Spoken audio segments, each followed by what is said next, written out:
Hosted by Mike, the Big Cheese.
Welcome back to the Heavy Metal Mayhem Radio Show. It is Sunday, June 22nd. Almost done with the month of June. We're halfway through the year of 2025. Hey, but you know what? We got a great July coming up. We have a killer week to wrap up the month of June with. So stick around. I appreciate you guys being here. We got a great show for everybody tonight. Frank, Dennis, and Richie from Ninth Circle are on the show live tonight. We have all the guys here.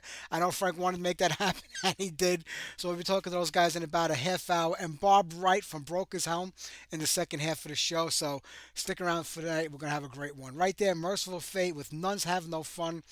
My God, I remember getting their demo, 81, 82, and just falling in love with these guys. I know King Diamond's like people, some people care for him, some people don't, especially his vocal stylings. There were times when even the high pitched thing kind of got to me, but they were one of my favorite bands. And meeting them in 19, I want to say it was 83 maybe, the first time they came to America. And they played at Lemoore, and they did a record store signing at Zigzag Records in Brooklyn. So it was so cool to meet the band. And my friend Mike Lamorth, his brother Ray, was an amazing artist. Back then, they did all the airbrushing on, like, the graffiti style artwork on T-shirts and jackets and everything. And he painted two Merciful Fate jackets for me. He painted the picture from the Metal Forces cover with King Diamond biting the nun's neck on my leather jacket, and he painted the Black Masters EP cover on my denim jacket. And I remember taking them to the stores and showing them. Those guys were blown away by it. I still got the picture of King Diamond signing the. I already let him sign the nun's headband on my leather jacket, but it was great meeting those guys back then. And that was the difference between now and then. I mean, when bands came to play in your area, especially when they came from overseas, every neighborhood had like their local record store that kind of featured metal, and ours was Zigzag, and all the bands would go to Zigzag before they played at Lemoore, and they would do an autograph signing session, and the record store hopefully would sell some records that day, but most of us already had those albums that we bought in that store anyway, so it was just great times back then. Today, you got to pay 50, 100, $200 to meet a band and get them signed stuff. It's crazy, but that's just the world we live in. All right, let's keep the music flowing here. Here's Gangland. These guys were great. They were only around a couple of years in the early 90s. Rich Tresner, who played in Ray Gun, was a part of this band. He was a guitar player and the vocalist. And somebody just re-released all the old stuff. I'm drawing a blank on the name of the label that did it, but this demo and a bunch of other songs that weren't released before are on that compilation. So pick it up if you can. I got to reach out to them to try to get them on the show. But off the demo, here's Gangland, Shot on Sight.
I know that was a lot longer set of music than we normally play. We have a little chit chat in between some songs, but I figure we got to get the guys in Ninth Circle in a couple of minutes, so let's play a few extra tunes over there. So right there, Witch Killer, Day of the Saxon, Stinging Oath, Under the Gun, both bands in the chat tonight. Thank you guys for being here, giving us all this great music.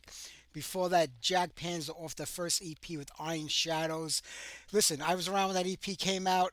I'm still here playing it today. It was just a self-titled EP. Everybody over there seems to give it a different name. The Tyrants EP, this EP, that EP. It was just the first EP that came out. There was no name to it. Before that, my good friend Steve Gaines with Anger is Art, Never Fade Away. That was off the latest record, Virtual Symphony. Steve just said that the band's not going to be playing live anymore, doing any more shows. It doesn't look that way unless something spectacular comes along. There's just a lot of work, time, and effort that goes into putting on shows just to have a few people shows up. He says it's just not worth it anymore. So hopefully he'll change his mind because they're such a great band. And before that, Gangland, I made a mistake. I wanted to play the Gangland from Seattle with Rich Tresner on vocals. I just clicked the wrong Gangland. They're all in my MP3 files. Gangland. There's like 5 Ganglands that I have, and I got the wrong one. But that was one from California that featured a lot of the ex-members of Sound Barrier. All right, do we have enough time? No, we don't have enough time. So let's get the band on the phone. Let's get this interview going, and we'll play a couple of tunes off their newest record right after this. So bear with me here a second while we dial them up, and we'll get this interview going.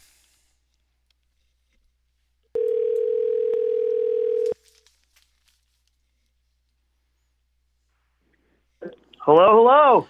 How are you doing? Frank, Dennis, Richie, you guys all there? We're all here. All right. You're on the air live. It's a pleasure to have you on it today. Listen, I've been a fan of you guys for a long time, and I don't know why it took me this long to get you on the show.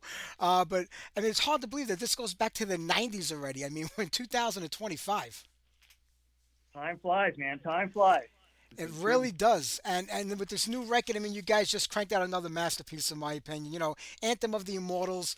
I mean, where does this come from? I mean, let's kind of take it back to the beginning. I'm just going to throw the questions out there because I can't see the three of you. So whoever wants to answer it, just jump in and answer the question. But, I mean, how did it all come about in the 90s? A tough time for metal, especially traditional metal. And you guys say, hey, let's start a metal band. All right. Dude, that's a great question. And you're 100% right in terms of it was an extremely tough time for metal. Dennis and I met in high school back like in 86, 87, started fooling around, putting a band together in high school, which was, it's stepping stones. And then by the time we got to college, we got more and more serious. And then by 96, we put the band together, and it was right in the middle of grunge, especially, I mean, worldwide, but especially here in LA. Nobody wanted to touch us. None of the clubs wanted to book us. And we played with some of the grungiest bands you could imagine. And then the fans just looking at us like we were like weirdos playing traditional metal in the era of grunge. And we just kept plowing through because that's what we wanted to do and what we believed in. Obviously at that time when you made that decision, you knew that there wasn't going to be radio play, there wasn't going to be commercial success because you were going against the grain. I mean, your playing just wasn't in favor anymore. And, when you think about it, that's always the way it is here in the U.S. There are fans that come and go and people jump on them, and people that are fans of one thing one day become a fan of the next day. But over in Europe and South America, they never let this go. I mean, even though you were playing to like an empty house here because we weren't just into it, not I was, but over in Europe and other parts of the world, people were clamoring for this music. Did you find that you had a fan base coming at you from back then all over the place besides the U.S.?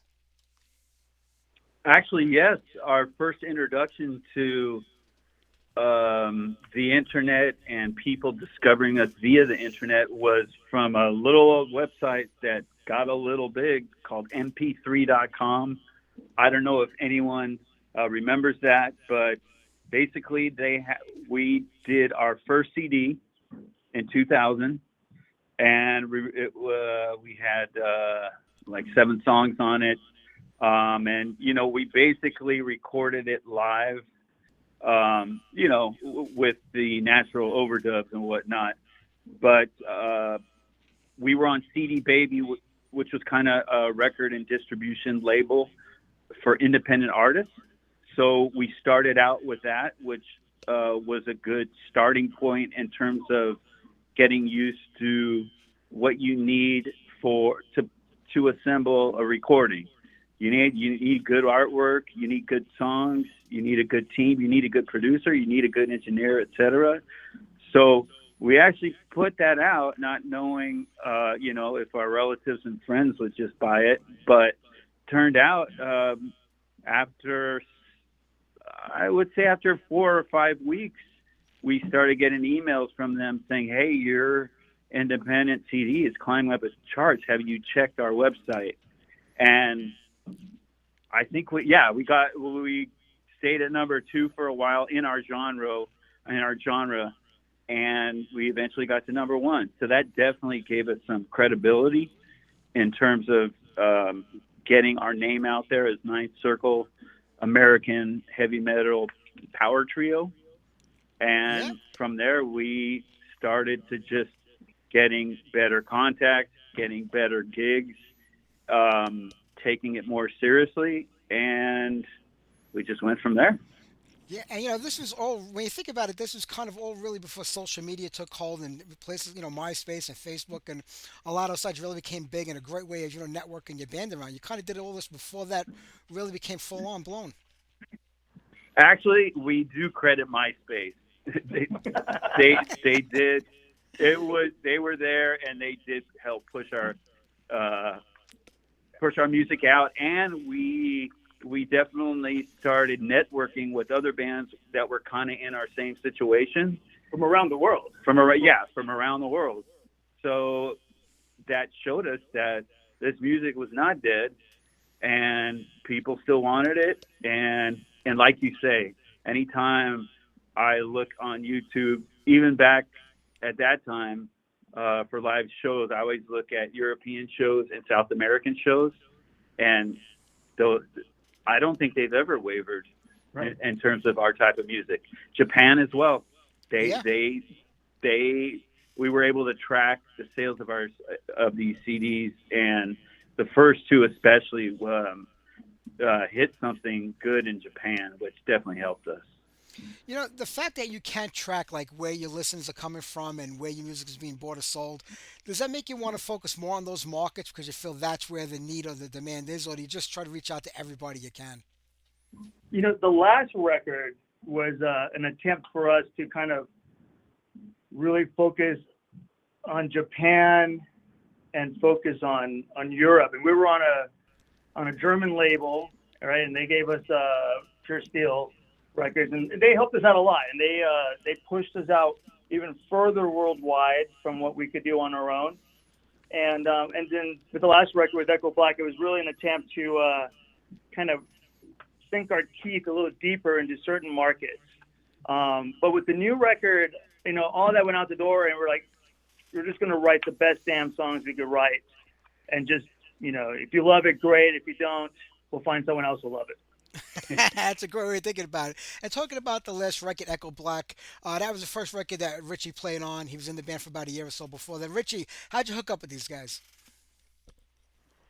Well, I kind of got lucky. I actually saw them through a couple of friends. I was going to see their show, and these guys were on the bill with them, and I just fell in love with them. I was like, God, these guys are fantastic. Love the music, love the sound. And it was just a great deal. And at that time, I think they had I don't know who was the other drummer at that time. That was Jim. Oh, it was Jim. Yeah, Jim was their drummer, and I was like, man, I'd love to jam with these guys, man. Then I started kind of jamming, because I played multiple instruments, so I started messing around with keyboards and stuff because I knew they had a little bit of keyboards in there and guitar. So I knew that. I started playing with that and stuff, and so I started to know the songs quite well through that. I started practicing with that in hopes of one day of going, hey dude, you guys want to jam? And then showing them what I had. But and then it was just funny, randomly out of the blue. I've been hanging out with these guys for a little while, helping them set up and set up shows. And just, we would talk shop all the time, but it must have went over Frank's head completely. 5'8". And, I just was, all of a sudden I get this phone call out of the blue. Hey, man, we're looking for a drummer. You know any drummers, man? Could you? And I'm like, dude, this is my main instrument. Were you not there when we talked, when we were jamming? Anyhow, so it was fantastic. And that's how I got, kind of introduced to him, and then got in, got a little tryout, and The rest is history. Yep. Yeah, well, you were definitely the missing link that they needed to make this, threesome whole, because you definitely had your run of drummers before you found the right one, I think, and Richie is definitely that guy. And when you think about it, I mean, being a three-piece band, everybody's got to really carry their own weight. There's no room for slacking off. It was always the intention to be a three-piece band to keep it, as small as possible, not to have issues with members. Or did you ever look to branch out and bring in a second guitar player? When we started this thing, we took the Iron Maiden approach. There had to be 5, and then it pared down to 4. And then we got into the studio to record the very first record, and that singer was such a prick. He turned the project off for 2 years, and Dennis and I had, whatever you call a band meeting between 2 buddies over beer.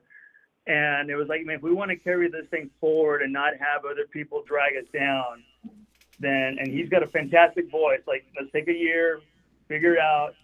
And when we came back, we were a 3-piece. And the first show we ever did as a 3-piece was we did a house party at Dennis's house. And, Parents' house. yeah. And so, from there, we figured out like three was the right number. And then over the years, it was like, 10 years ago, we tacked on a rhythm guitar player for a show. We were playing with UFO, and it turned out, the guy wasn't he wasn't ready, right, for what we were doing. And then we realized 3 is the right number, and that's just. And people are always shocked at our shows at how big we sound and how exciting we are for 3 people on the stage. And it makes us work even harder. Because when you hear the record, you could do a lot in the studio to make your band sound bigger and full. But if anybody catches the live clip, you guys will go to YouTube and watch it. You can hear that same sound live. And I think that's the most impressive thing, is that when you can recreate what you do in the studio live without using a lot of extra help, that really shows the band. But like Dennis, when it came to the singing and being the singer of the band and the vocalist, was that something you were always comfortable with and you knew you were a good singer, or did you just say, I'm going to do it? Well, the backstory of that is, you've seen the movie Spinal Tap, I take it. Yes. Well, so we could have made a reality show in the vein of Spinal Tap in regards to singers. So, like Frank said, we've been playing since we were sophomores in high school. We started out as 5 people, and then, people fall by the wayside. But the one thing that we could not pin down was getting a steady singer that either one could sing and could command an audience and wanted to sing, or a lot of times we would get stuck with people that wanted to come in, run the show, do it their ways. And even being teenagers or in our early 20s, they thought they were rock stars already, just because maybe the first CD that Frank was alluding to, they see the tape rolling, they're in that environment, and it can change people. We've seen it firsthand. So basically, the running joke, and back to the Spinal Tap, is singers kept falling by the wayside because we would plan gigs. Sometimes they would show up late. I mean, almost like everything was great at rehearsal, but then when it came time to performing live, they treated it like it was a karaoke gig or something. So now we treat it like a live karaoke gig. Yeah. So finally, after I had to break the news to one of our singers, and me and Frank at that time, and the drummer, which our first drummer, he hung in there quite a while. We kind of said, wow, back to the drawing board. Do we have any new ideas? And then one of us, it may have been Frank, that said, why don't we just do a 3-piece? Because I would always fill in just to keep the rehearsals going and keep the songs up to date for when that right person walked through the door. But that right person, they were in the mirror all along. Yeah, so it was that 1999 performance that got my confidence up. People dug it. I was in a friendly environment, and then we did our first club gig, and I sang, and that was definitely a kick in the butt and a confidence builder. and it's almost like the James Hetfield story. You look at some of those really old videos when Mustaine was in the band, you could tell James was still trying to get with the program, but once he did, they just took off. Yeah, And absolutely. Oh, well, listen, you guys are doing a great job. I think one of the hardest things about forming a band is actually finding the right members. I mean, you'll have bands that have members that come and go on a regular basis. I mean, bands that have long-term members that stick around. I don't know. Is it because they don't really know what they're getting into? I mean, I know you guys want to do as much as you can, record all you can, go play all you can, but do they realize what's involved in joining a band? Because it seems like they just think it's like a weekend party and not like there's a lot of hard work that goes into putting a band together. Oh, there's no doubt, man. It's either don't get us wrong. Like, we love to have a good time, and that good time, I think you see it when we're on stage, and it should always be that way, right? Because I love going to shows. Like, to me, Van Halen was the ultimate, right? But good Lord, if you scratch the surface of that band, Yeah. you see some things. But but they've worked hard, and we work really hard when no one's looking. So when people are looking, all you see is the fun in playing live. Yeah. It's a challenge, no doubt about it. And the new record is on Fighter Records. That's the new label. The last two won Yeah. different subsidies of Pure Steel. Pure Steel went out of business. We just lost AFM Records. So a lot of these classic underground labels that really, put out a Yeah. lot of music and support bands are slowly disappearing. Do you find it harder and harder to find a label to like work with and get your stuff released? Yes, and it's unfortunate, and it is harder and harder. Just because I think, the music business is not what it was 20 years ago, 30 years ago, let alone 40 years ago. Good Lord, man, if we came out 40 years ago, it'd be great.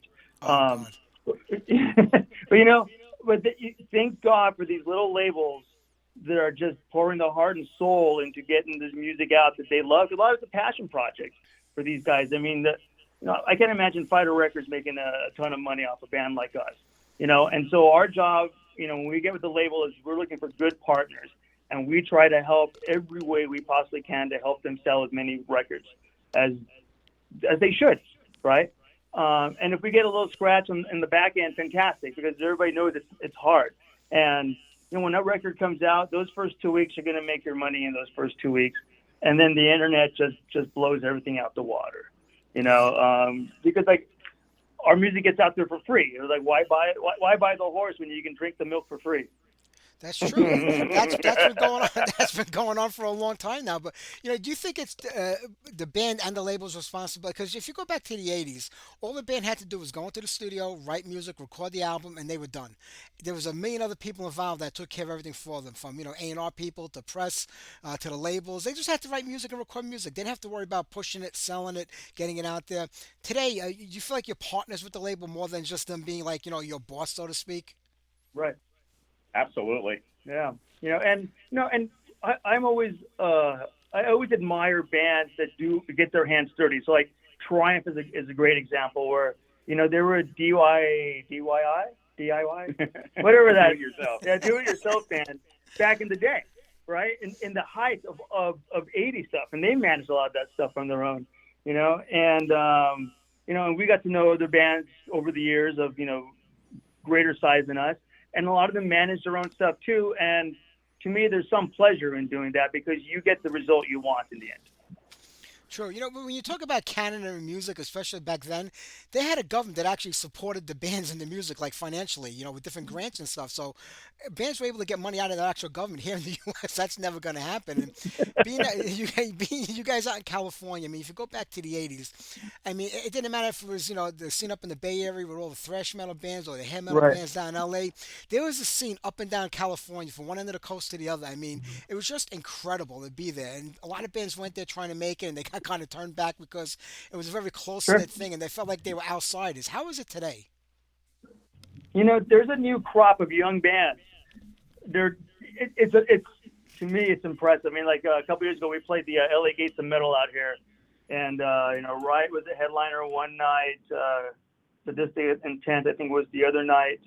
Hail Mary or Leatherwolf was on the bill, and we've been around for a while, and you see these kids all decked out like it was 1987 all over again, in bands, just doing it, going up and down the coast here, and I think it's more of a passion and a belief in metal more than like you're going to get a big payday at the end of that metal rainbow.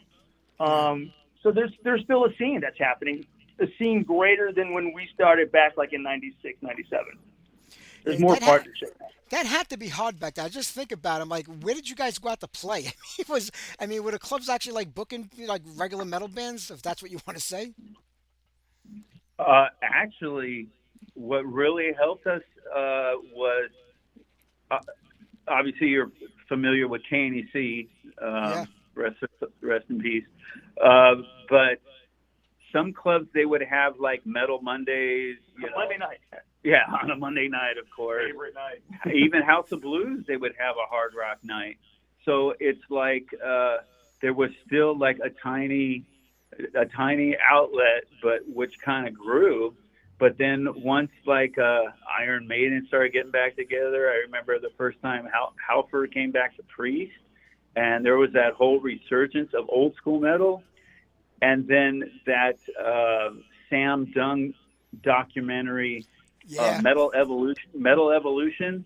I love the one where they talk about power metal and like Hammerfall. Got bands like Hammerfall and Stratovarius, especially Hammerfall. They said they always took the intention of making music that they would like to hear themselves. And during those times, that's what me and Frank, especially as the principal songwriters, that's what we did, is we made songs that we would like to hear ourselves. And, come full circle, ninth circle. In the early 2000s, things started coming back. It might have been maybe it was the late 90s, but we started getting supporting slots. That definitely helped us a lot. I mean, we've opened up for Mr. Big, Dokken, Hammerfall, Armored Saints, Paul Diano, Y&T, Michael Schenker. I mean, the list goes on and on, but you see where we're going. Every time we played one of those shows, our merch booth we'd have a crowd of people there buying our independent CDs and T-shirts. And, we were just kind of planting seeds, as the old adage goes. Was it challenging getting those opening spots? Because those are some pretty big bands, to get on a bill with. So was it challenging to get those spots, or is it more of a buy-in type thing today, or got to sell tickets? How's it working today? So like piggybacking on what Dennis said, like, in the 90s, we just played everywhere. And we played crappy places and with crappy grunge bands. And part of that is just the more we just kept working, the more opportunities came. Like Gene Simmons had this great line, the harder I work, the luckier I get. And so it was one of those things, like we just kept working hard in the clubs and through the 90s and early 2000s. And when we had our record out, we had a name for ourselves. So then luckily for us, a lot of these shows came calling for us because there wasn't a volume of metal bands to support these gigs. And so we had already been around with an established name. And so luckily we were top of mind for a lot of promoters and booking agents. Yeah. And plus it doesn't hurt. Oh, I was just going to say that the part of being in LA, that actually worked to our advantage when metal started coming back, because most bands come through here eventually on their tours. True. So even at the, I would say, medium-sized venues, that's where we kind of picked up more and more people as we went along. That's how you do it. And, when I think about the music, going back to the first record, I mean, there's been such a progression in the sound from album to album, from The Power of One to Legions of the Brave to Echo Black to the new album, Anthem of the Immortals. There's been this great growth in the band from record to record. And you don't rush to put albums out. There's a good 5, maybe 6 years in between records. You take your time to help further the music along to the next level, because I feel like it's been so natural that the new record can throw you right back to the first record, but yet there's a big growth in it, and there's one from each album to each album. Yeah, there's no doubt, and I think that's part of our goal too, as musicians and songwriters, is we want to progress. And to me, like a big model that I use, and I'm just such or I am a massive fan of, is Iron Maiden. And you go from the first record to Killers to Number of the Beast, and then you get the Power Slave and Somewhere in Time. There's the band kept progressing, and I love that about bands. And so I think we do the same thing. And over time, technology advances, and so you get better technology in the studio to just get the sound you're looking for. From like that first record, like Dennis was saying, that's just always plugging in straight to our amps. And then now we're, using modelers or plugins to get great guitar tones. But, as I heard before, like Ted Nugent said, 90% comes from your fingers and 10% from the guitar. So it's all about how you touch that, baby. That's what I tell my wife every night. The guitar too. The guitar too. Well, you talk about Iron Maiden. I was just watching a clip of the latest tour they just started. I'm like, nothing is. They all went through their tough times in the '90s, like everybody else did. Bruce Dickinson was out of the band, Rob was out of Priest, and the sound started changing, and things just weren't going the way. It was just a downturn in the music. But man, when they came back, and I look at them playing now, I'm like, you would think it was 1984 all over again. I mean, the stage shows are bigger than they ever were. The band sounds better than they ever did. It's just incredible how some bands can maintain that over like decades. And other bands just kind of fall apart at the seams, like after no time at all. Right, and I think part of it is it's doing what you love and doing what you love with good people, and I think that's part of our luck. Absolutely. So now with the new record coming out, what's the plans for the band for the rest of the year? We're halfway through 2025. Do you get anything lined up? Are you looking to put some shows out there, or getting on festivals? I guess would be the greatest thing if you could possibly do that. Right. So. We are actually working on that. That's kind of up my alley. I'm doing a good chunk of that. So we're working towards getting a couple of festivals. We're working on kind of a regional setup where we're not so much along our West Coast. We're going to try to work in the middle of the country a little bit, and then a little bit back east as well, like in the along the East Coast and whatnot. So it's something that we're in the process of working on. It's going to take some time, but we are working on it for sure. We're going to do some expansion in the next 2 years. Actually, is my plan to have more and more shows in the outer regions, the neither regions. Yeah. And so this summer, the album came out June 3rd, Memorial Day weekend. We had already kicked off. We were up in Sacramento. This past weekend, we were down in San Diego. We'll be in Anaheim end of July. And then a week later, we'll be in Orange County. Yeah, so we've already hit the ground running. All right, I'm glad to hear that. Guys, I'm going to cut you loose in about a minute because I want to play a couple of songs off the record.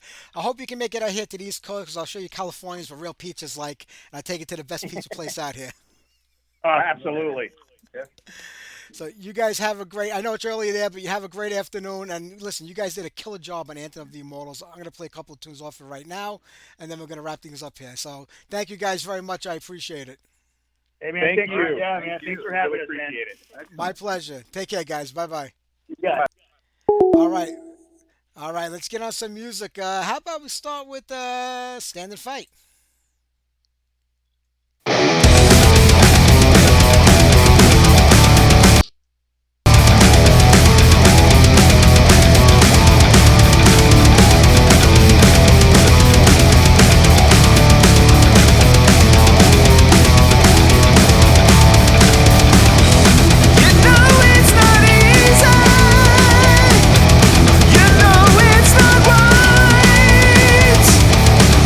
Tales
go. Ninth Circle, Devil of Manchester. Before that, Stand and Fight. I want to thank the guys for calling in tonight.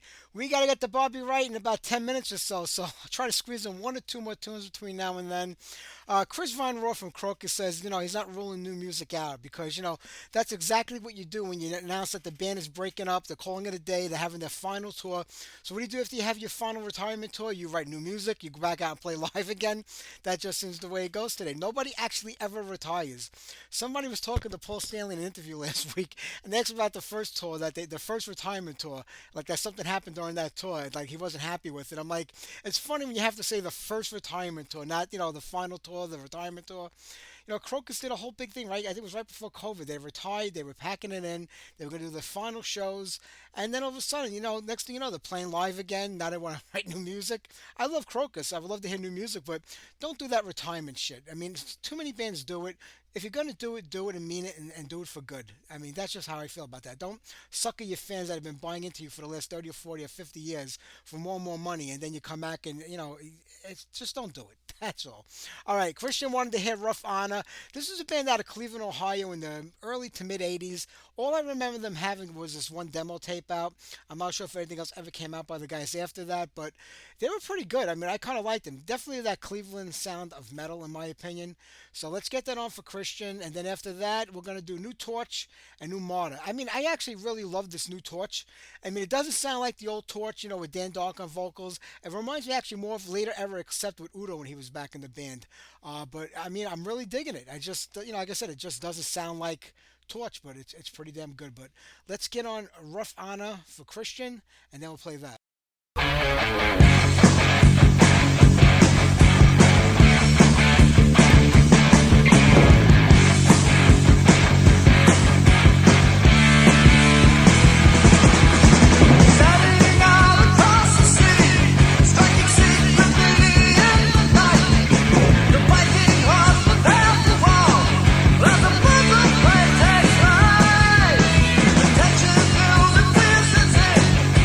Attack!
That.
Blackness is my music, toxic for my guitar.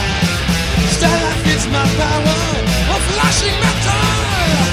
The wrestling moon must find me, with your smoke screams.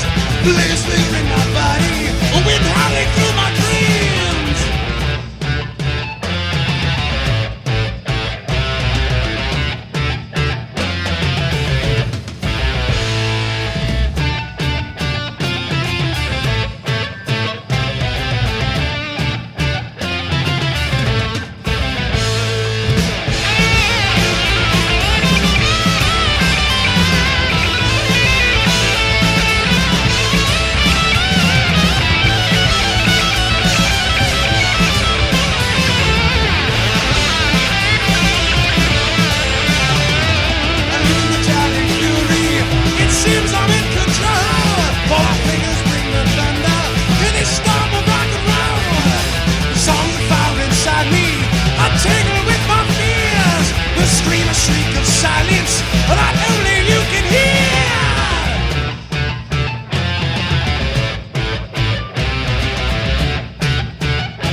Bob Wright.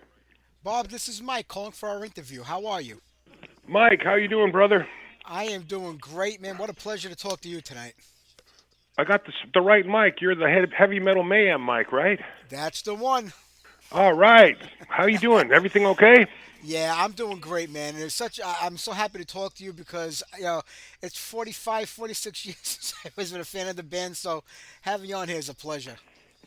Well, the pleasure's all mine. It's great to talk to you too. So many people want to talk to me and stuff, and they start talking shit. I'm going, wait a minute. I think this guy's a real guy, so I'm going to talk to him. I'm cool. I'm like too cool to everyone. That's why I got these weird phone numbers. So if you don't mind, don't give this one out. Never. And I got weird names because people bug me all the time, and I'm just too nice of a guy. And I'm like, dude, I love you, but give me a break. I hear you. It's hard being a popular guy. Come on, Yeah, and it's we're just like, I always thought of us as like an underground band, and whatever, but god damn, I go all over the world and these people are waiting in line to get an autograph and shit. I'm like, holy shit. It may have started that way a long time ago, but things have changed. And I back in the early '80s, we had pen pals, and I had a whole bunch of pen pals all over the country, if not the world. And I had one up in San Francisco. Sent me a copy of the first demo tape around '83.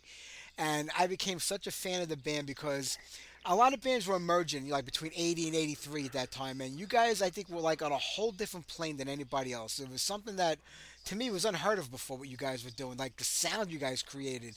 And I mean, and all these years later, it still carries on. It's just become like at a whole nother level right now. Yeah, it's weird. All these young kids are. I'm like, when did you even hear of the name? You know, and they got the records and stuff. We were in Germany playing like a month or so ago at the Keep It True thing, and they're pulling up records I want that I don't have. I'm like, where did you get this, man? I'm still pissed at the bass player because he made a couple of deals and I still ain't got my records. I'm like, let's go, give me my records, you know, because I have a little archive of everything I ever made. Of course. And I'm missing like one or two things, and I'm like, come on, what the hell's going on with this stuff? I'm gonna have to reach out to Jim and get him to send you that stuff. Now you shouldn't have to wait for your own music. Yeah, Jim, I've known Jim for like 100 years, and he's like a cool guy sometimes, and other times I'm like, we just need to make a record. All you got to do is show up. I mean, I'll play the bass parts, but it's not Brocas Helm, you know? I have to fix his bass parts on records we made 20 years ago. But, I don't know, man. I'm ready to go. I've been trying to make a record for 15 years with these bastards. There's always a problem with these guys. And I love them, you know, like brothers. But I'm like, come on. Oh, it's a kid's problem or this problem or a money problem. Or I'm like, come on, just come to the studio. Yep. Oh, man. Well, you know, you got to get Jim in between when he's quitting the band. You got to get him, like, before he quits and before he comes back again. Or he quits and he really just keeps coming back anyway. Yeah, he's my friend for years. He even worked for me for many years, but he quits at Keep It True about 20. And I'm going, what are you doing, man? Because it was a money thing. There was a money thing with the drummer and stuff, and I'm like, fuck, I already gave up on the money shit a long time ago. When I get money, and I'm happy. Otherwise, I'm like, I'm not gonna argue over a couple of grand or something, you know? Yeah, it's true. I mean, this is definitely not a business you get into to make money, or at least count on or rely on money. So, in the end, you got to do it for the love of the music. And, you know, when you think about it, like you were just saying, you know, 40-something years, the band never really broke up. It's still the same three guys. I mean, you've been a four-piece, a three-piece, a four-piece, but it's really been the three of you as the core of this band. And it seems like every record has been a battle to get done and get out, you know, from Into Battle up until the Fenders of the Crown. Well, I had like 25 songs. I go, here they are, you know, and some of them are really fucking good. And so I went and played with another band called Hex. I don't know if you ever heard of them. Yeah. Sure. I was so frustrated. I'm going to go play with these guys. And we made two. I wrote the title track to the first record we made together, and then we made another record. We made the Wrath of the Reaper and Entangled in Sin. And I had a good time with those guys. We played Bang Your Head. We had a good time going. And the reason I did it was because I was so frustrated with the band. I'm going, come on, guys. Just show up for 10 minutes and play. I'll take care of everything else. So I'm a drummer. I took drum lessons for 6 or 7 years, so there's no problem playing the drums. I play the piano. I play the bass. It doesn't matter. I can make the whole damn record, but it's not Brocas Helm. I'm not one of those guys where, hey, let's make believe Ace Frehley's playing, you know? That's and Ace true. Frehley was like my guitar teacher. I didn't have no money when I was a kid. You know, I was working since I was 7 years old. But my mom and dad always gave us everything we needed, but when I wanted something, I had to, like, get that money. So I was in a Kiss band when I was 14, and I was in band since the 7th grade, but I mainly played the drums or piano and started playing the guitar. But I got in this Kiss band, and I had to be Ace Frehley because I looked the most like Ace Frehley. But I didn't know. I thought Kiss was K177 when I first seen them. I didn't know it was Kiss. We had ABC, NBC, and CBS TV, and it barely came in. And like at 1 o'clock in the morning, it was Don Kirshner's rock concert or in concert or something. And I wanted to see Aerosmith because I knew who they were. And that the last guys were this band. I thought they were Japanese. They had makeup on. I go, what the fuck is this? Oh, can I say fuck? Yeah, you can curse, yeah. So anyway, so I went to school the next day, and I go, man, I see. It was like I went to school on Monday, and this guy that I had just met, I go, yeah, I seen this band, man, because we talk about Deep Purple and stuff like that. That was the shit we were into. I go, I seen this band K177, and he's looking at me like, what are you talking about? And I'm going, yeah, I think they're Japanese dudes. They got this kabuki makeup on, and it's like rock and roll. And he's going, dude, that's Kiss. And I was fucking embarrassed. I didn't know it was Kiss. That was the first time I seen Kiss. I thought they were K177, but Ace Frehley became my guitar teacher because we were in the Kiss band. You got to play guitar music, and so I would get the record. And to this day, if I still got these records, if you pull out a couple of my old Kiss records, you could see where there's a worn out circle around some of these things, those are Ace Frehley leads from dropping the needle. You know, it's not like they didn't have YouTube, No. barely had cassette. You had to drop that needle, you know, like Jimmy Page and all those, the Rolling Stones, they all dropped the needle.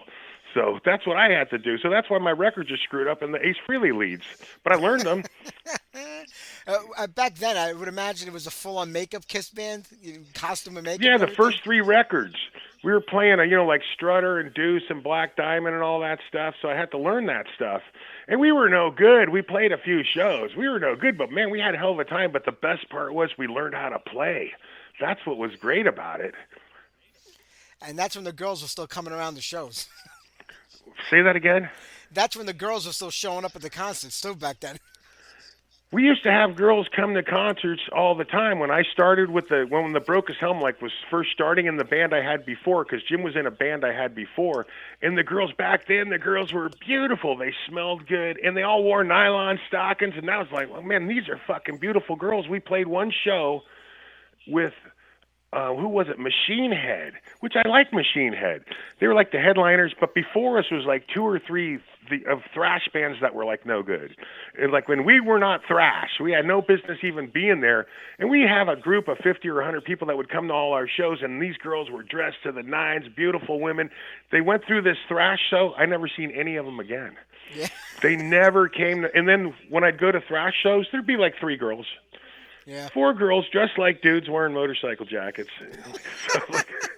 And that's the truth. Ask any of those thrash guys. It was not about women. Some women came once they got some money, but before that, girls were not going to those shows, at least not in the Bay Area. There was like no girl. You're not going to meet a girl going to a thrash show. Exodus, great, let's go bang our heads and have a mosh pit, but there's like 4 girls there.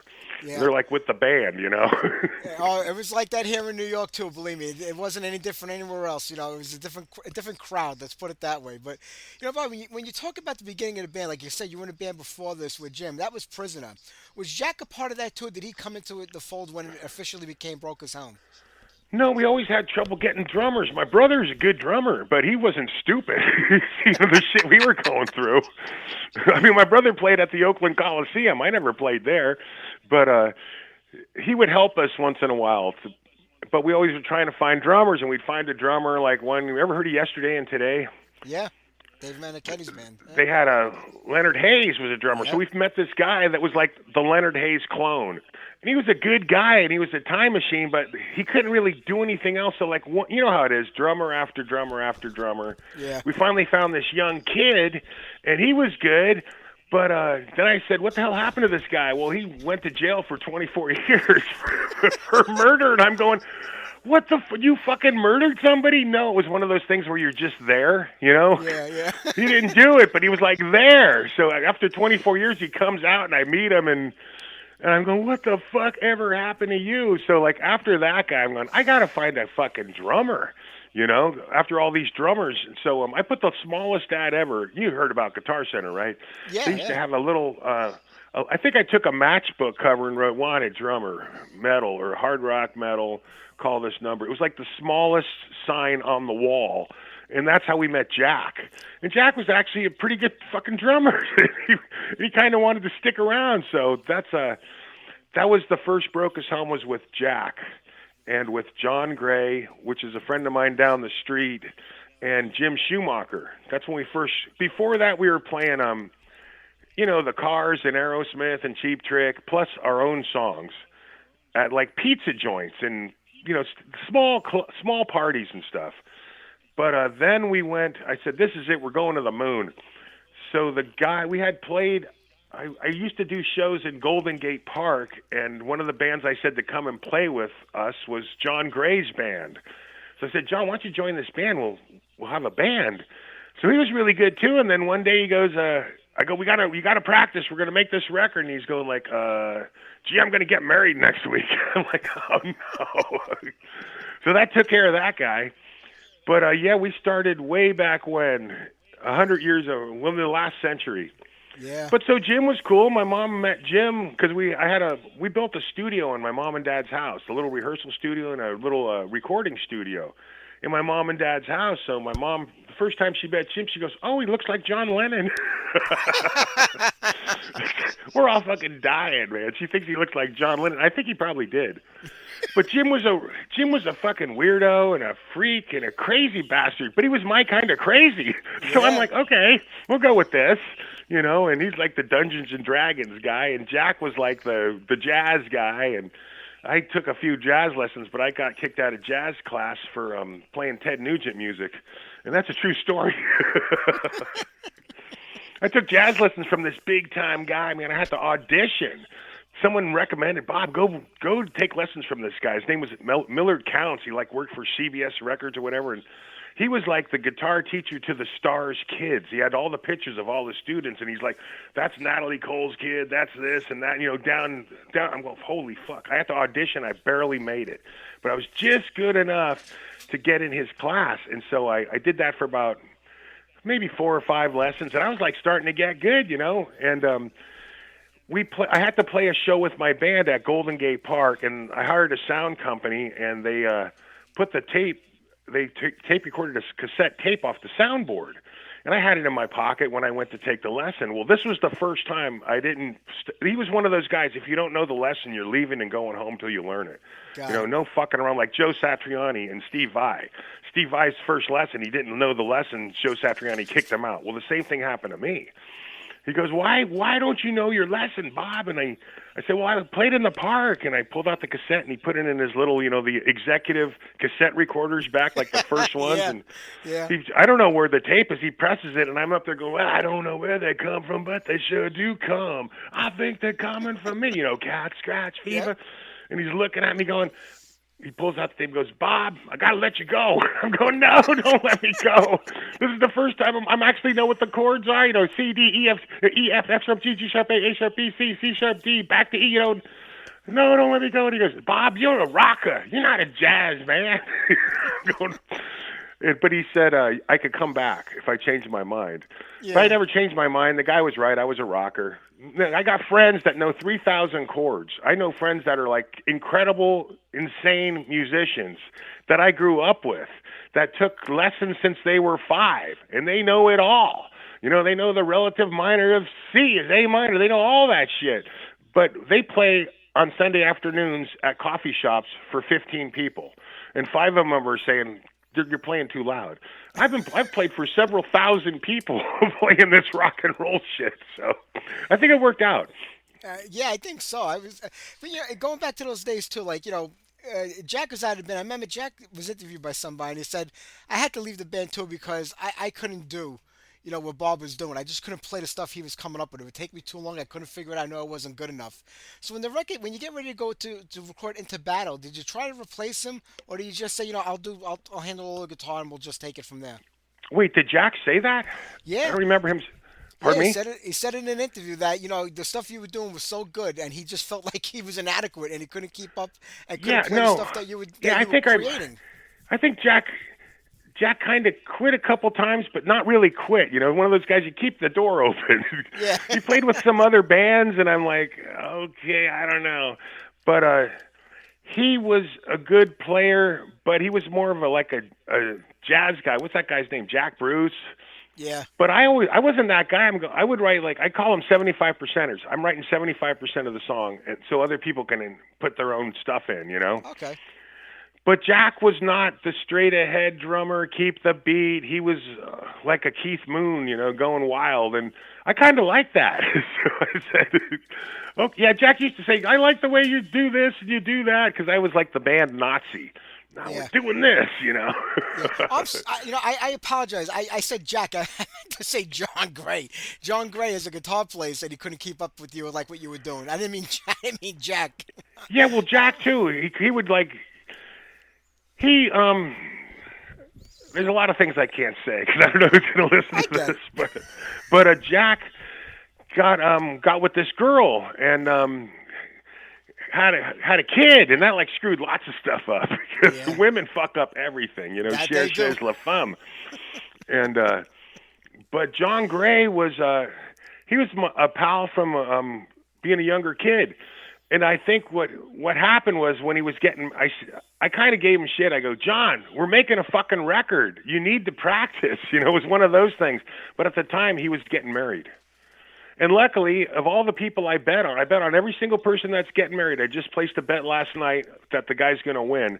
I think I'm 13-1. Every single person I said is going to get divorced. No, 13-2. They get divorced. But John Gray, this girl that he met, I go, man, this chick's on the level. It's going to be okay. Yeah. So he wanted me to be best man at his wedding, and I said, no, that'll fuck everything up. So instead, me and my brother had like a little videography company. So we videotaped his wedding, and everybody's happy. And they're still married with children, and he's still my friend, and everything's cool. Well, that's a beautiful thing. You know, when you first started putting the sound together for this band, I mean, there were bands out there that come up with something completely new and original, something different, and sometimes they go to the next level, sometimes they don't, but they've created something that wasn't heard before.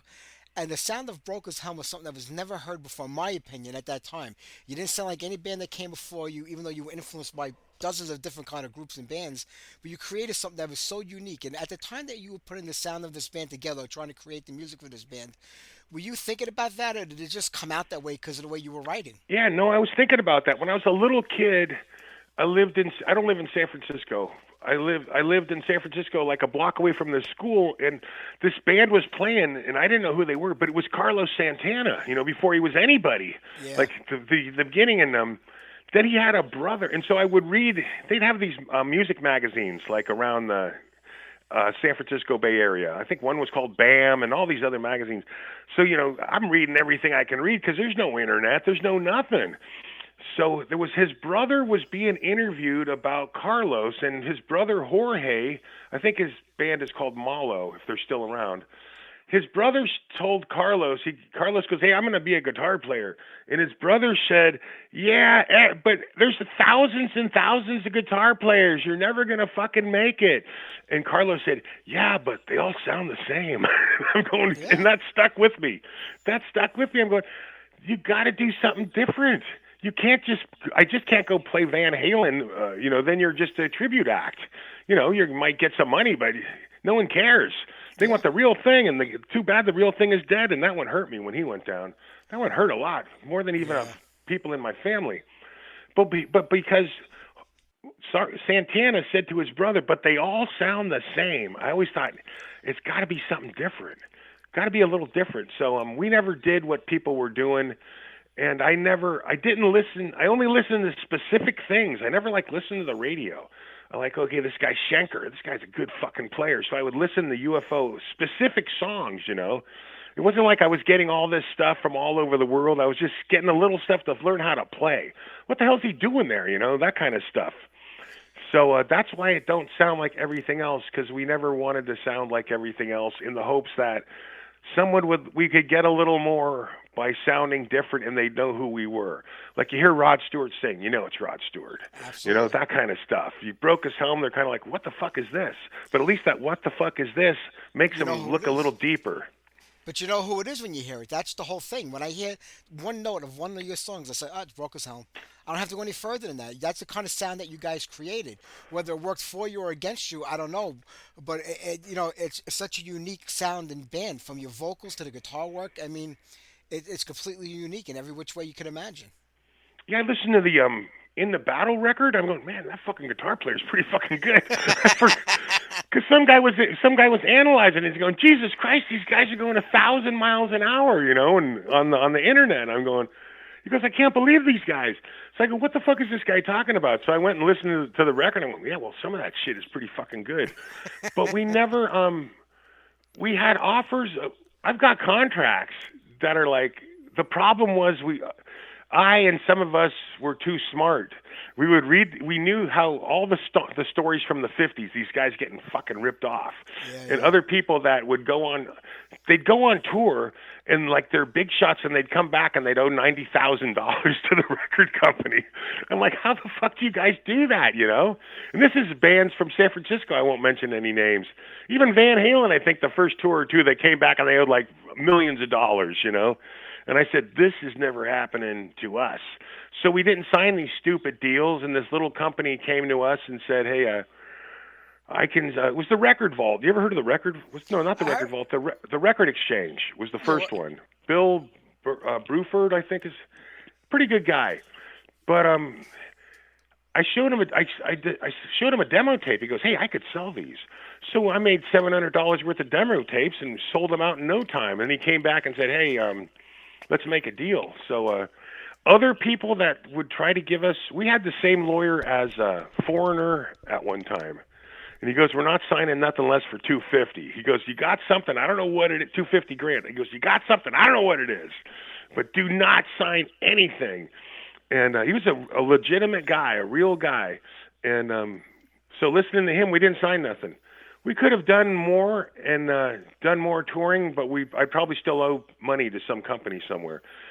So basically, we just did the small style. And the second record, we made a record. I went to the record companies, and they were basically saying, "Wow, this is pretty cool, but do you got a sister? What's your sister look like?" You know, because the cocaine's falling out of their nose and down their shirt. Everyone's on blow, and I got a real fucking record here that I made in my garage, you know, on a machine that Metallica recorded on that I bought from a studio. You know, I still got it downstairs. So this shit was fuck. I was on the phone with the manager of Rat, some chick, like a conference call, and she's saying, "Yeah, you got something." She goes, "What you guys need to do is you need to like wear your sister's clothes and poof up your hair and a lot of makeup, and then maybe, you know, and slow it down a little." And I'm going, "Man, I'll wear a dress on Halloween, but on stage, we're the ugliest guys you'll ever meet, you know." So, and these are all true stories. I'm going, "What the fuck?" But then I met Gene Simmons, and Gene Simmons was like the coolest guy. Everyone says he's the biggest dick around. This was back in the 80s when he had a record company. And I go, "Look, man, we got this record." And he looked at it. He goes, "Whoa, this is pretty fucking cool." I go, "Yeah, and we need help." He had a company, some record company, and he goes, "Look, this is what I'm going to do. I'm not going to lie to you. I'm going to take this record. I'm going to take it home. I got some other records. I'm going to drop the needle all around. If I hear something I like, I'll give you a call. If not, thanks and good luck to you, and I hope you do well." Well, he ended up signing, I think, the Bullet Boys back then, not us. Yeah. But at least of all these dicks from record companies, he was like the coolest guy. And everyone cuts that guy down all the time. But he was like the coolest, legitimate, like a business guy, you know? Honest, no bullshit, no cocaine, no booze. So Gene Simmons moved way up when I met him and took my record. That was pretty cool. Yeah, well, most people think he's a dick because he is a businessman. He should be a musician, but he went that path. But, you know, Kiss is Kiss. So no matter what people say about him, he's living the high life right now. And I wish something would have came out of that. But, you know, like Into Battle, if I remember, because I still have the original copy, it was First Strike record. And then when Black Death came out a couple years later, I always felt like you guys were getting caught up in something that was changing around you. Like when the first record came out, you know, thrash and speed started taking off. Everybody's always like, you know, grunge in the 90s killed metal, but I think a lot of the metal was killed by metal bands themselves because you guys were just pure power heavy metal and thrash started taking off. And then by the time Black Death came out, hair metal started taking off, and the scene just kept changing, I think, around you guys as you were just creating and building on your sound. Well, we were supposed to make another record with that company, the first company, and we had some deal in Germany where they actually sent the money. You know, I'm like, what the fuck? You go to Germany and they send you a check. In America, everyone's stealing your money. But the second record, we were supposed to make a second record, and the record company's going, "Yeah, we're going to make this second record, but it's got to be thrash. Thrash is the new thing." I'm going, "Well, you know, we're not really thrash, you know." And he goes, "Well, write some thrash songs." So that's why I wrote a song called Skullfucker. Yeah. And I wrote a song called Black Death. I was like, what's the worst thing I could possibly write? What's the worst thing? So Skullfucker. And Black Death, you know, and those were like supposedly like our thrash songs, but whatever. Some people love it. We made a 45 and sold a shitload of those of the Skullfucker thing, and so yeah, it was always changing, and then the scene changed in San Francisco. I mean, we could play. We opened up for like Megadeth and stuff like that, but like overnight. I mean, I'm playing at a smaller club right by Broadway where there was every club was like heavy metal, rock and roll, and literally it was cool when we started that gig, and then an hour and a half later when we ended that gig, it was Nirvana. Yeah. Like, literally that quick. And like then all of a sudden, well, this club's not doing it no more. This club's going to a stripper club. This club's got DJ only, and It's just like overnight, everything just, I mean, literally overnight. It was like, what the fuck? So that was that. It's crazy because when you think about the Bay Area, like in the early '80s, it has such a great scene. That whole area. I mean, but it ranged from like bands like Stone Vengeance to yourselves to Y&T to bands like Exodus and Testament, the heavier bands. I mean, and it seems like everybody played nice and got along together at their shows back then. Yeah, no, it was good. All those guys were good. I remember Stone Vengeance, they wouldn't let him in a club. And I thought they were older than me, but they wouldn't let him in the club because someone in Stone Vengeance was too young. So I said, "Come with me." I put my arm around him and brought him in the back door. And from then on, those guys loved us, and we loved them too. It was the Mabuhay Gardens. I don't know if you remember Mabuhay Gardens, kind of like a CBGB's or something, But we played there a lot. It was cool, man. It was a great scene up that way. I have so many bootleg tapes from all the bands that were playing all the different clubs up there, the old Waldorf and so many other places. And but I know like the '90s was tough for a lot of the metal bands. It was just a tough time. Grunge was popular, people but that was mostly just here in the U.S. I mean, you made it through the '90s, but did you ever think of just like throwing in the towel and saying enough is enough? I'm not going to do this no more. Or did you still keep trying to push on? No, I just kept playing, even if it was in my room alone. But and I had offers from other guys, and I'd go to play with these other guys, and all they want to do is sit around, smoke weed, and drink. And that's cool for like one time or a barbecue in the backyard or something like that. But so many of these guys I would play with, I'm going, man, this is ridiculous. This is not serious, So, but we always played in the '90s. We made like some demo tapes to try to get a deal, and we couldn't get a real deal. We could get like a Mickey Mouse deal, but not a real deal. Like we made a Ghost Story demo, which I think is really rare. Thank God I got 4 left. Maybe for my retirement I'll sell one. And we would go to the Concrete Management and all those things, Concrete Management. Yeah. We'd go to those things, and we just went slow. And then I said, let's make a record. And finally, we never gave up. We still played shows. Every once in a while, we would play a show. Someone would say, hey, come and play this show. So we'd play it. And then around 2000 or so, we get a call from these guys that love us in Greece. And they say, and I'm thinking, well, maybe I will retire. I'll still play, but I'll just retire. Do something else. And next thing you know, we're at the airport in Athens, Greece, and there's like 300 people there cheering, and they got signs, Brocas Helm. I'm like, oh, fuck. I guess, is this the end or the beginning? And it was kind of like the beginning again. That was like 20-something years ago, and I've been to Europe 17 times playing music. Yeah, Europe really saved our whole entire scene. I mean, they like Greece and even South America, they go crazy for this music. They're living like it was 1983 all over again. And I'm glad that was enough to reinvigorate you guys, because Defender of the Crown came out, not long after that. Yeah, we played a few shows in Europe, and I'm going, listen, guys, let's do this shit. So we did it. I recorded a lot of rhythm tracks with a Marshall Stack on 10 in the studio and a Les Paul, and then it took a long time to work on them because no one ever seemed to have money but me, because I was the guy that would work 3 jobs, like would make these deals and no one would keep the deals, and the bullshit. But ended up making that record in my little studio in my basement because I booked real time at real studios, and there was always like some fucking problem. I'm like, let's go. We got the time. And so that's what we did. Some of it was in a real studio. A little tiny of it was in the record plant where Metallica used to record all the time. We had like one day in there. We'd get a day or two. And one time we had a day, and then I get a phone call saying, hey, you can't go in. We're not going in. I go, why? What happened? He goes, well, Prince showed up. So like you can't like say, what do you mean Prince showed up? Who gives a fuck? We're supposed to have a day in there.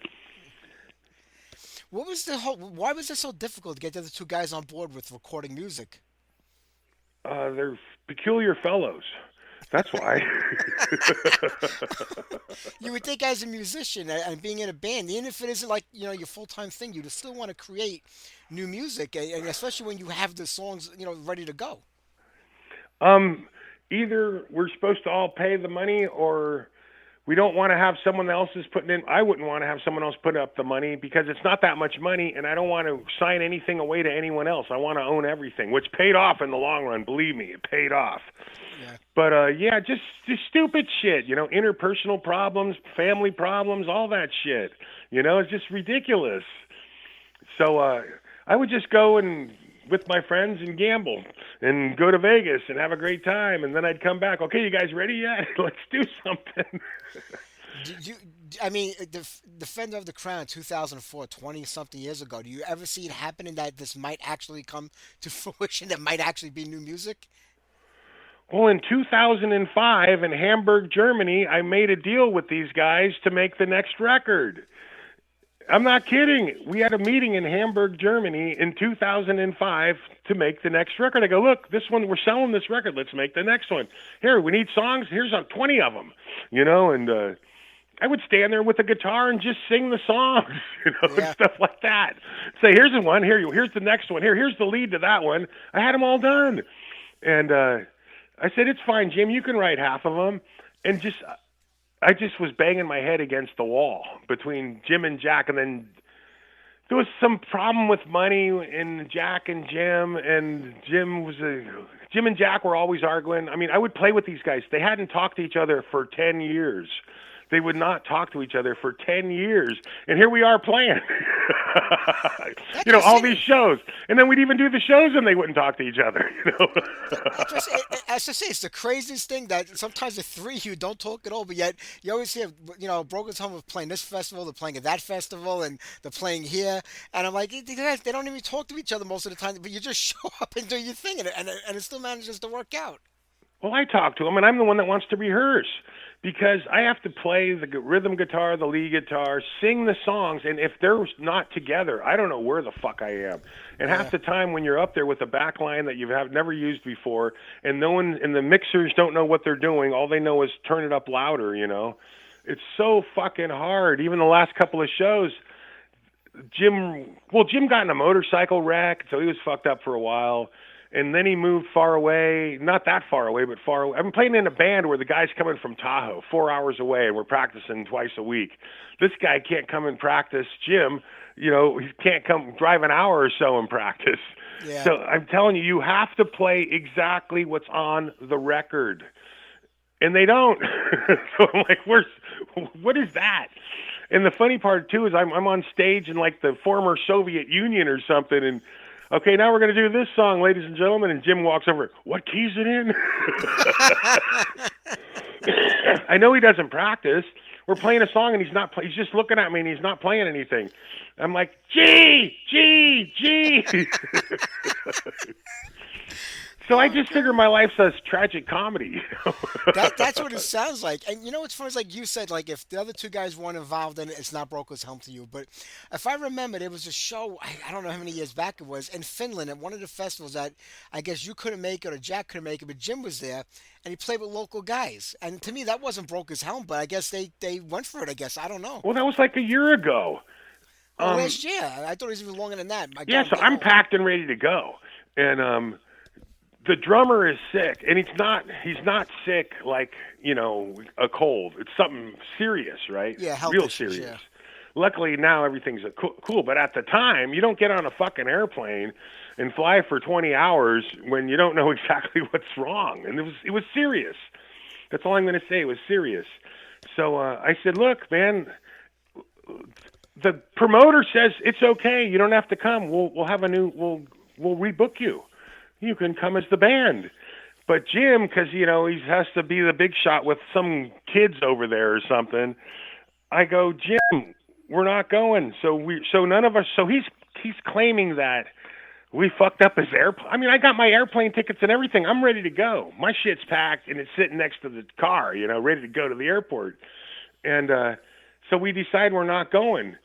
Jim's like being a complete dick about it because I said this to his face.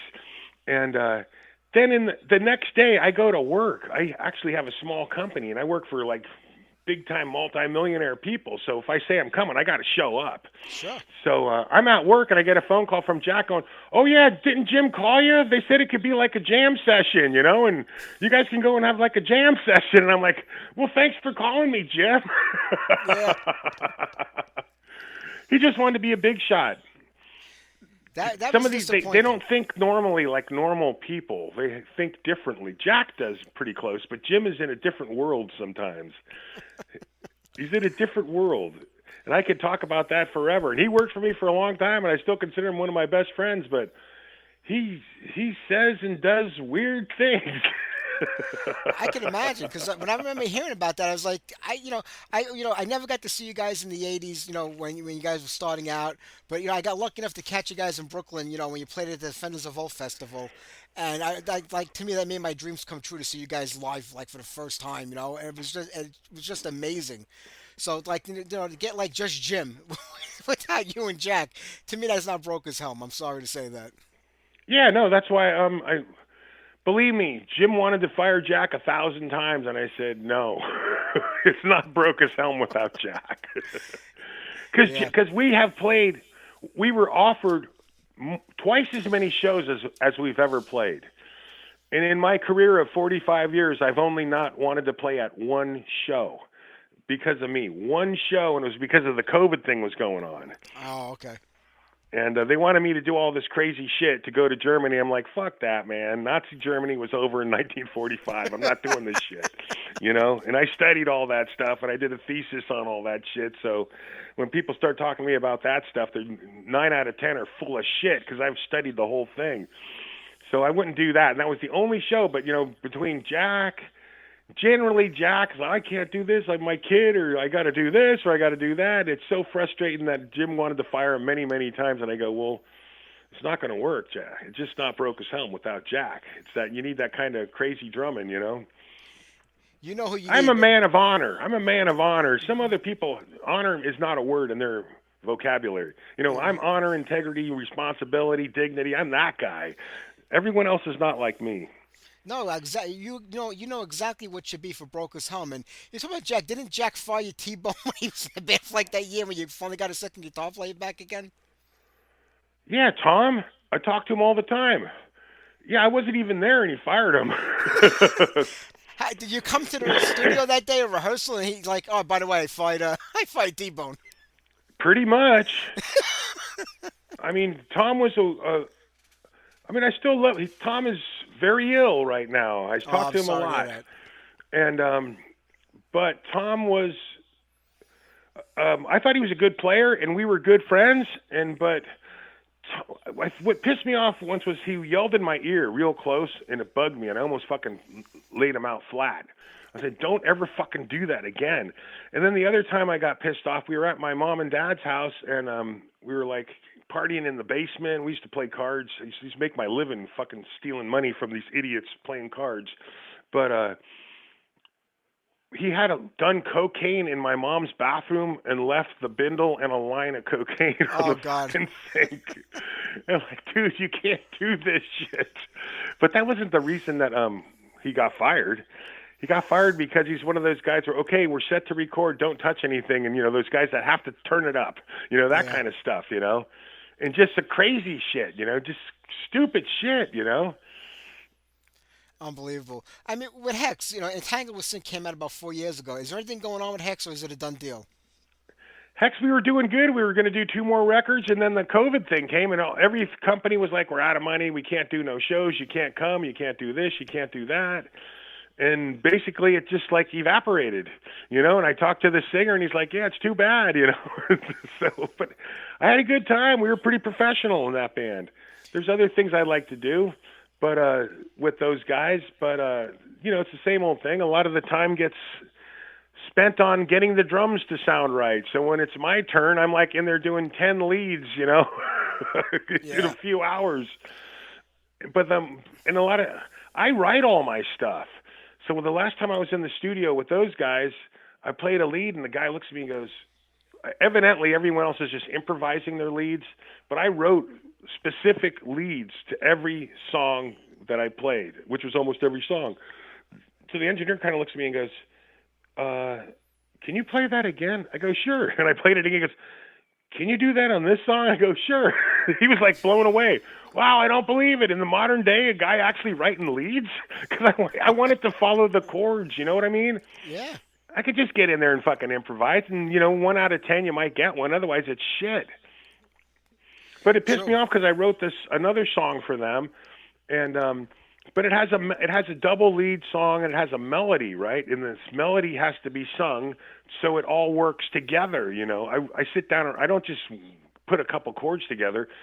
So it's like we go to the studio for the guy to record the singing, and he has done no practice whatsoever. Didn't follow the scratch tape. And he's just fucking it up. So the engineer tells me, you go in there and sing it, and then he can sing to you.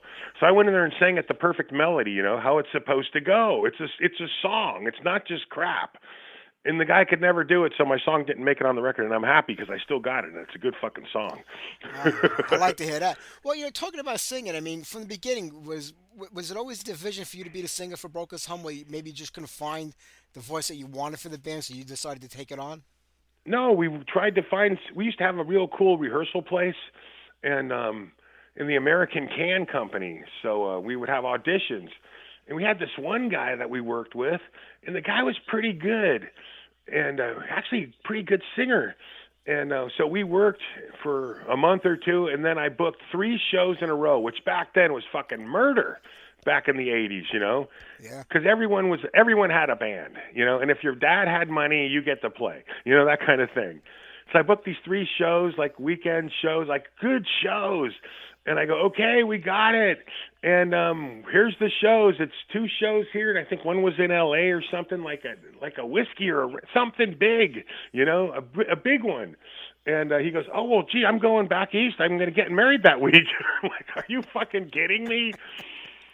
So we didn't do the LA one, we did a couple other ones, and I had to sing. Then we tried other singers, and most of them were just shit, or they thought they were rock stars. This one guy shows up, because we were auditioning singers. I'll never forget this guy. This guy shows up, and he thinks he's David Lee Roth, man. He's got the fucking hair. He's got the sunglasses. He's got the costume. He's got, like, those furry boot things, right? And his girlfriend is, like, fucking Mrs. Heavy Metal rock and roll girl. And so we're playing. It's a killer place. And I'm going, okay, here's some words, just sing anything. And the guy's just sitting there. And I'm going, okay, are you ready yet? Well, now let me hear a couple more songs. Are you ready yet? I go, well, you want us to play a cover song? And he spent 45 minutes there and never sang. And then left. But we had a show, and I'm like, fuck, where can I find a singer? Most guys, they say they're singers, but they're not, because people sing in their shower or in their house, and they sound kind of good. But when you get on stage with a band and everyone's blasting away, it's completely different.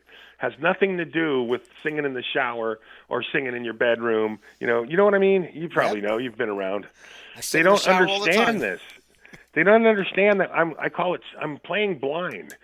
I can't hear what anyone's playing, and I can barely hear the snare drum. So I'm putting earplugs in my ears so I could tune the singing, because I try to actually sing. And we did the Keep It True thing, and I put the earplugs in, and I could actually sing, and I was singing, and it sounded pretty. I thought, God, I'm pretty much in tune on some of these songs. But like the next day, this beautiful young girl comes up to me and I go, holy fuck, who is this?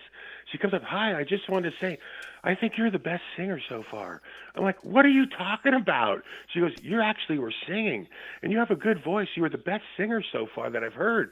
I went, are you kidding? There's all these famous people. She goes, yeah, but they're all like screaming and yelling, and they're doing that real, real high thing. No one's really singing.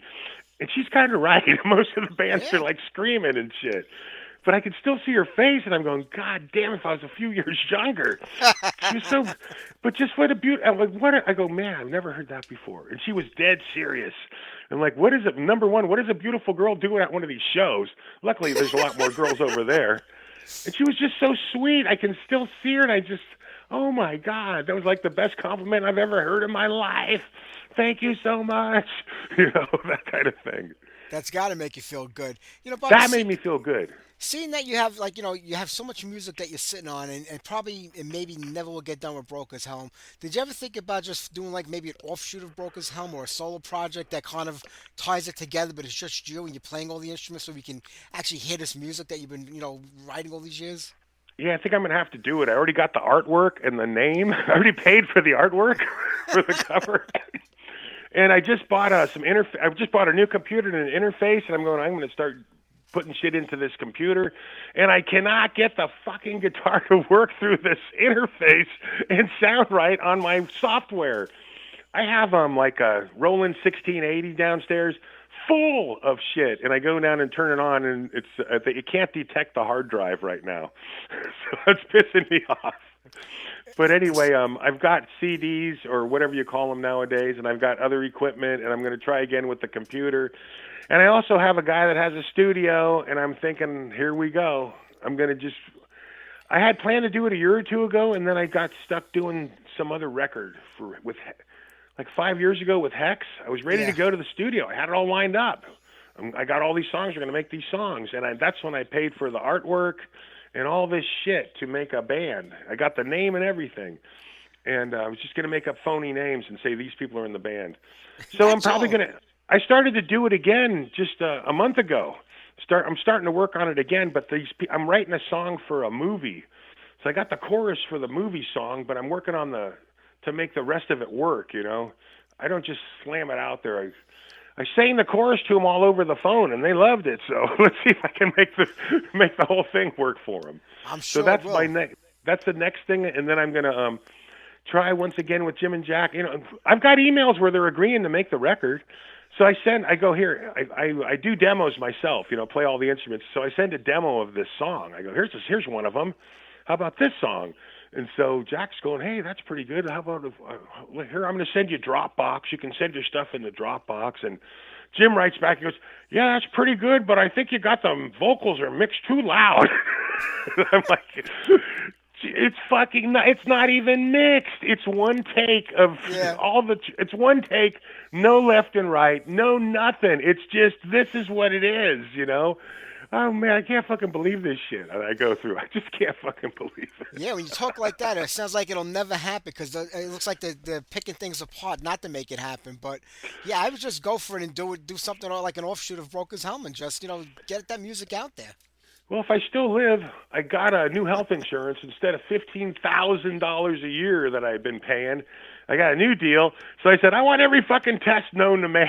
So I've been keep going to the hospital, taking all these tests one after the other, and they keep coming back. You're okay. You're okay. You're okay. You're okay. That's good. And maybe we should do this. I got some injuries from the war. And I was just there last week, and she's going, well, we can do this and we can do that. And I go, what kind of drugs do you take for this? And she's telling me it's the same drugs as a colonoscopy. And when they wanted me to take a colonoscopy, just because, to take it.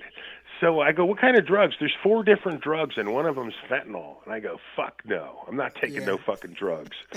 So I've done 2 colonoscopies with no drugs. And the doctor's been doing it for 20 years, and he says I'm the 17th person that ever did it with no drugs. It doesn't hurt. It's just uncomfortable. I give you a lot of credit because I go for one every year because I had colon cancer like 20-something years ago, and I take the drugs. But you're right. It doesn't hurt. It's just uncomfortable. Feel something move around inside you. I'm not telling you not to do it, but the only thing I ever quit in my life was hard drugs. And the guys that I grew up with that didn't quit, they're fucking dead. And I'm not lying. 2 of them died in the last year or 2. Fuck. So all the guys that I was going to go fishing with when I'm 75, they're all fucking dead. They're all dead except for 2 of them, and they both got married, and I never seen them again because they're pussy whipped. That's what happens. That's what happens. Bobby, early on you said that you didn't sign a lot of contracts back then. They were offered to you because you didn't want a lot of stuff happening that you heard happened to other bands. Do you think by being too cautious back then that it might have cost you some opportunities? Yes. Yeah. I agree.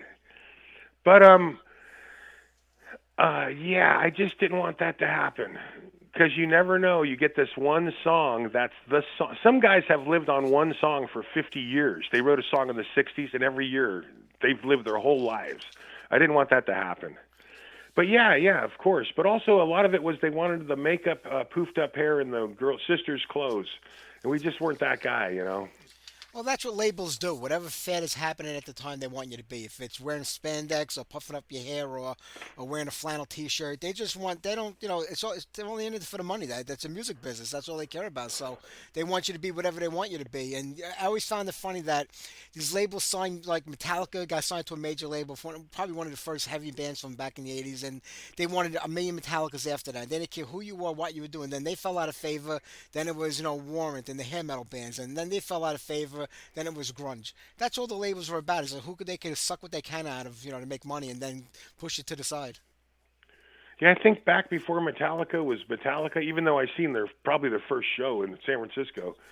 I think we have a contract from what was the guy that Slayton? What was the guy that started their Metallica's first contract? I think we got a contract from that guy. Oh, John Zazula? Yeah, that guy. Yeah. Zazula. Now I remember for sure. We got something from him way back when. I guess when he was going to expand. Yeah, the last time I talked to Lars, it was, hey, we're going to do some shows together. Yeah. Then, unfortunately, the last time I talked to the bass player, I never seen him again because they actually started those little tours and the guy was dead. And I'm like, I couldn't fucking believe it because I knew that guy before Metallica. He was in a band called Trauma. Yeah. I liked that band. I used to go. They had a cool guitar player I liked. I used to go see those guys, and we played with Trauma with Hex. And I don't know what happened. They were weird. I think the singer died or something. They all knew me. I didn't know who the fuck they were, but they all knew me. Yeah, the singer passed away. It's just the original drummer that's still with the band. Yeah, so I was the original singer. Knew my name and was talking to me, and had a beer or something. I'm talking to these guys, and it took me a minute to realize that they were the band. And but the guitar player I really liked wasn't in the band anymore. There's this guy named George. I think they used to call him Tiger. I used to like that guy a lot, and that's why I would go see Trauma. But yeah, so I was there to all those shows. I've seen it all, man. That you have. And Bob, I'm going to let you go in a few minutes because I want to play some music too for everybody to hear, and it's getting a lot later here than it is where you are. So, yeah, I hope I didn't screw up. I'm trying to give it to you man. straight. You did a great job, and I had a great time hearing all these stories, man. But I want music. I need you to give me more music. You got to do it. You guys, any way you have to, just put it out there. Well, that Hex record that's called Wrath of the Reaper, that was a Brocas Helm song, Wrath of the Reaper. It just got changed around a little for Hex. Because I got pissed off. I'm like, come on, Jim, come on, Jack, let's make a fucking record. So I've been saving all these songs for Brocas Helm, which I'll probably die, and my brother knows them all because he's the one that has to listen to me fucking sing this shit sometimes in the middle of the night. But, yeah, so that was a Brocas Helm song. And what was really cool when I was in Germany, these people came up, a couple of them had that record and go, hey, man, you got to sign this fucking record. So Jim and Jack were there. I'm going, Jim, you asshole, look, this is a Brocas Helm song. It's on a professional record. You could have been playing this, but no, you're too fucking slow. Then we're doing another interview. He's going, oh, it takes so long to make a record. It takes so long to mix. I'm going, no, it doesn't. It takes a week. But anyway, that was really cool to shove that in his face. People standing there with Hex stuff, Hex stuff. Hey, Bob, whatever happened to Hex? Well, I love this song, whether they like it or not, Now I'm listening to Wrath of the Reaper in my head. I'm picturing you singing it, like your vocals, like making it a Brocas song. I'm like, wow, that would have been great. Yeah, the Brocas Helms version is a little different, but still the same song. So yeah, so I'm holding back. If nothing happens or I die or someone dies, I'm trying to get something going because we're not getting any younger. And if they don't want to do it, I'm just going to do it myself. I've got stuff I could probably release, but the quality is not high enough. I've had other guys say, let's release that. I go, no, the quality is just a fucking demo quality. I need serious quality, which it's cheaper for me to pay a real studio where I know the owner than to go in my little studio and work 5 times longer to get it to sound almost as good. The guys with their own studios, they got fucking everything. I got some stuff and not enough, just enough for demos. Well, get into a studio and give us this music because we need it. I'll give it a few more shots with Brocas Helm. We're offered shows right now in Europe, Jack's saying, well, hold on, I got to see if I can make it. We're right back where we started from. I'm like, fuck, I want to go again. I'm not getting any younger. I'm not kidding. Serious shows in Europe right now. And Jack's going, well, gee, let me think about it. See if I can work it out, you know. And I'm like, fuck, here we go again. What's there to work out? I mean, you get flown over there, you get put up in a hotel, you make a little money, and you get to play music and see all of Europe. I mean, what's better than that at our age? Well, we were offered tours, 30-day tours back a ways. Oh, that's even better. And Jack couldn't do it because he had a job. Well, I've had my own company since I started working when I was 7. I had my own company when I was little. No big money companies, but plenty of money to be your own boss and make money. Yeah. So I still have that today. So I could just do whatever I want and still make lots of money in between. So I don't know. It's just ridiculous. It's kind of like I didn't give up, but I'm like, well, whatever. You know, you guys want to play, I'll play. If you guys decide you want to play some music, I'll do that too. Yeah. So whatever happens, but I got a feeling we're still going to play. I think you will. It's one of those. I want to say not a love-hate thing. It's just when we're there, we're there. When we're not there, we're not there. Yeah, and I just feel bad for a lot of the younger kids. They're like dying. Please give me something, anything. They're dying, but we're getting older, so they're gonna have to wait their turn. Yeah, so far I've managed to cheat the Reaper at every turn, but I know full well that in the end, the Reaper always gets his man. That's right. Hopefully. And luckily, I don't hear I'm living on a mountain right now, and I don't hear no one dropping stones or horses riding around in the middle of the night. So far, so good. That's always a good thing. Hey, you're a good guy, Mike. Thanks for for talking to me. I think you're a pro, man. Some of these other guys are just kids trying to do stuff, and I try to be friendly, but you're serious, man. I appreciate it, brother. Big fan for a lot of decades, and I'll be there until the Grim Reaper comes and takes me, and hopefully we'll be together one day when that happens. Yeah, we'll have a drink. You got it, my friend. It was great talking to you. Have a great night, buddy. God love you, brother, and heavy metal till death. You got it, buddy. Have a great one. Take care, Bobby. Stay safe. Bye-bye.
right, Time of the Dark from the Ghost Story EP. I want to thank Bobby Wright for being on tonight's show. It's always great when you have a guest that's talkative and fun and informative all at the same time. You don't have to say much, just let them roll with it. So thank you, Bob. And I also want to thank Forray, Dennis Brown, and Richie Brooks of Ninth Circle. Pick up their newest record, Anthem of the Immortal. It's an absolutely killer one. And thank you guys for listening and hanging out with me like always every week. Next week, Tommy Lee Flood, ex-Banshee singer. He's got a solo record finally being released by Heaven and Hell Records. And Michael Hernstorn of Mistress. So I'll see you guys next Sunday night. Take care, everybody. Have a great week. And let's wrap it up with some Hex, Wrath of the Reaper.